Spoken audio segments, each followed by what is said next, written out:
बुढाले आफ्नो बुटोलको खेत देखाउन लग्नु भएको थियो। त्यहाँ बयर रहेछ। पहाडमा त कस्तो सानो बयर हुने है, यहाँ तराईमा त कति ठुलो अनि मिठो पनि उत्तिकै हुने रहेछ। कस्तो रमाइलो भएको थियो। बयर फलेको रहेछ, पाकेको रहेछ यी बयर। बुढीले टिपेर बुटैबाट खाँदैछन्।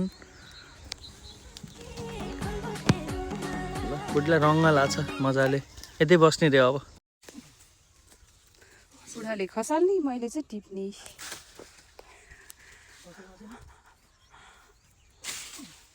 विकासी भयो बुढा, अलि बल चाहियो अझै। बेसरी पात मात्रै झर्रा ध्यानमा। हाम्रो बयरको बुटा छ अनि यिनले यति बनाइछन् यहाँ जम्मा गरेर।